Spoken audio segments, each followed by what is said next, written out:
今年的成都车展真的把中国车市的大变天直接摊在了所有人眼前，看得人又爽又唏嘘。往年车展是什么场面？所有车企挤破头抢展位，哪怕亏钱也要露脸，谁不来谁就像掉队了一样。但今年呢，20多个外资品牌干脆躺平缺席，而国产车企疯狂包管霸场，人多到走不动道。同一场展会，一半退场摆烂，一半热度拉满，这冰火两重天哪里是车展降温，分明是汽车行业新旧时代的最后交换。大家好，欢迎来到星球热点，国家大事从不缺席，舆论场中抽丝剥茧，聚焦独家中国资讯，点赞订阅加小铃铛，带你用不一样的视角读懂中国故事。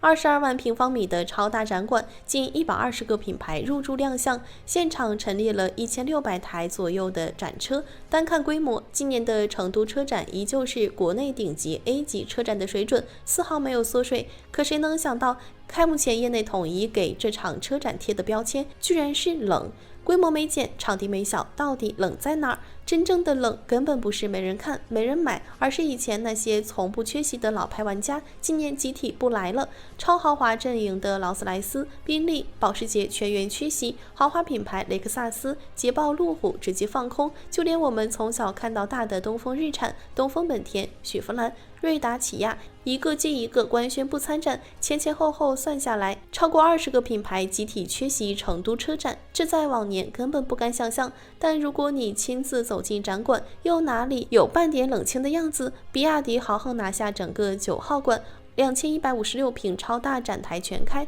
，5大品牌齐聚亮相，奇瑞独占5号馆整馆资源，全系车型全员登场，长城直接包揽1号馆半馆场地，6大品牌无一缺席。这排场，试问谁看了不感慨？国产车企真的站起来了！不只是老牌国产车企发力，新势力的看点也超多。今年鸿蒙之行的5届矩阵，问界、智界、享界、尊界、上界首次完整集结亮相，阵容空前豪华。小米汽车也带来了全新布局，第一次把纯电、增程2条产品线并列展出，看得出来卯足了劲抢占市场。很多人纳闷，为啥今年车展画风变得这么快？其核心就一个，车企再也不搞一窝蜂跟风参展的无效内卷了。现在的车展玩法早就从以前的高层站台、品牌造势，彻底变成了终端卖货、精准获客。今年成都车展最明显的变化就是，几乎所有车企高层都没来站台撑场面，全权交给区域团队负责运营。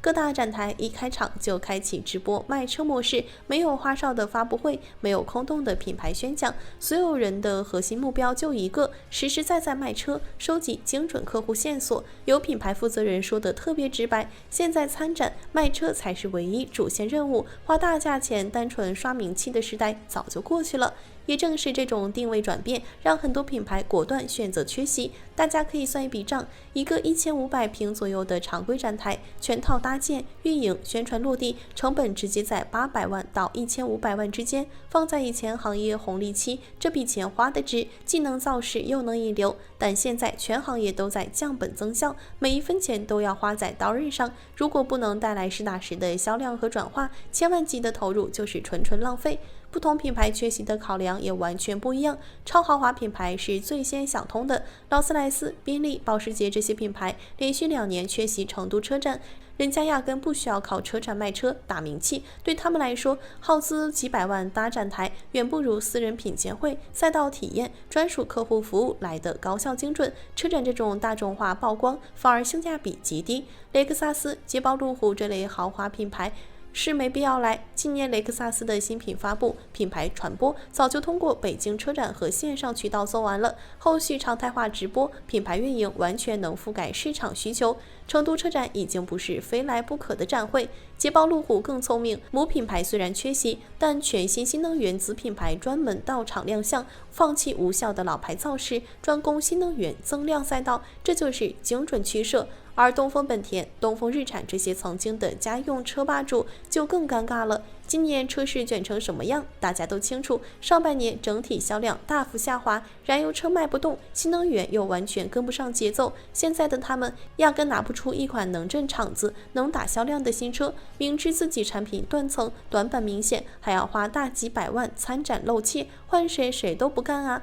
说白了，以前是靠品牌光环躺赢，现在光环碎了，实力跟不上，只能悄悄缺席，低调躲坑。反观重仓参展的国产车企，每一步布局都精准踩中市场痛点。为啥大家扎堆死守成都？因为成都的市场价值真的无可替代。这里是全国汽车保有量第一的城市，保有量突破817万辆。今年6月还获批全国汽车流通消费改革试点城市，妥妥的西部汽车消费核心腹地。往届成都车展场均90万左右观战人次，稳定产出3万多台订单，数十亿成交额，连续多年数据坚挺，是车企冲刺金九银十的关键跳板。值得一提的是，今年车展还新增了千平成都造智能网联汽车产业链专区，不再是单纯摆新车卖新车，而是直接展示完整产业生态，从3电系统到智能网联技术，从整车制造到本土产业链配套，全方位展示国产汽车的硬实力。